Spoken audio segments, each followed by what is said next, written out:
So move forward a few years then. I'm thinking it must have been a significant change for you to consider going out on your own and becoming an entrepreneur. So what was going on for you at that time? How did that feel? How did you navigate those waters? Well, I think the digital landscape was changing radically at the time when I was managing that news department, which would have been from the year 2010 to 2013. That was the period of where I was really rising into leadership and rising up the ranks, I guess. Yeah. But that was also at a time where things were changing radically in social media and in that landscape, the digital landscape, and even in the broadcasting industry in many ways was going through a lot of changes behind the scenes because of the changes that was, implying as far as advertising. If we think about what the model of broadcasting is in terms of how does it monetize? Well, you create content and then you build an audience and then you advertise against that audience. It's actually not that different than what we do as entrepreneurs and as business owners today.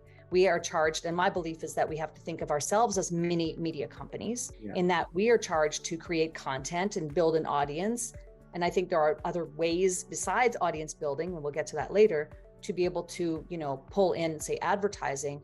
But I think it's really the next level of that would be about connections and relationships. And that's what I predominantly focus on now. But there are some similarities. So back in 2013 was when one day I was unceremoniously told that my job was being eliminated. Okay. Right? Yeah. On a Friday afternoon, my boss comes into my office and says, let's go and have a chat in the boardroom. I'm like, why don't we just chat here in my office like we always do? Yeah. And come to learn that the job that I was doing, that I was working at, Simon, 24/7. I mean, I was connected to my phone all the time. And they told me that the job was being eliminated because of the changes that the company was undergoing. And they were reevaluating, their role in terms of producing news and information and going more toward a different model. So I guess I was confused because at that point, I was bitter, A, upset, B, and it took some time to get over that because it was a realization that probably this was not going to be going in the direction that I had hoped it would in the long term. But aside from that, it made me realize that, I'm putting my heart and soul and 24/7 into this, and it can just be ripped away from you in the course of a 15-minute conversation. So that was a big realization for me. Plus, I was seeing what was resulting, why that change came about was because of what was happening in digital. Yeah. So I started really listening to my heart, and my heart was telling me that maybe this is a sign that you should start paying more attention to what's happening with digital. Do you want to maybe start moving in the direction of starting your own thing eventually? That took 4 years, Simon. It was 4 years from that moment.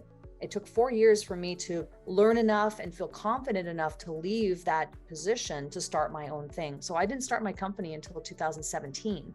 Okay. So what was going on in the interim period then? Was it just learning and trying to decide what you were going to do next, really? Or were you fairly clear on the path you wanted to take? I was really getting into personal development at that point, and I was spending part of the reason why I was starting to think more about entrepreneurship was because partly I was traveling and commuting so far distance to get to work. So that wasn't helping the situation. When you feel like, writing might be on the wall, or I maybe want a change in my life or transition, plus you're driving 2 hours a day to a job that you're now starting to feel a little bit bitter toward. Yeah. It's not a good combination. So I started really diving deep into personal development, listening to a lot of podcasts, positivity, changing a lot of my habits.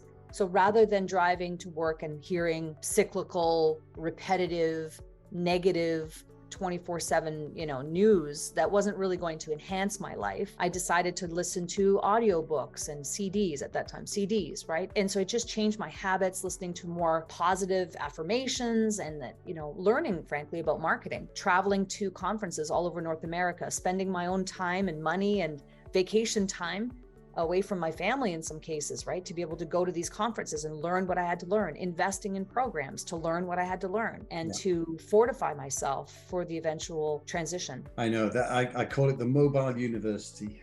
I've spent quite a few years in my car listening to, as you say, all of those.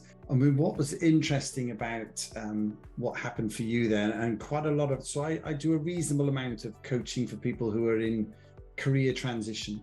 And quite often it's stimulated by an outside event, as in they lose their job, or something dramatic happens in their family and their circumstances completely change, which sort of compels them in a new direction. That seemed to coincide for you, though, with this sense of a calling almost, and then there was a strong intuition within you to go in a specific direction.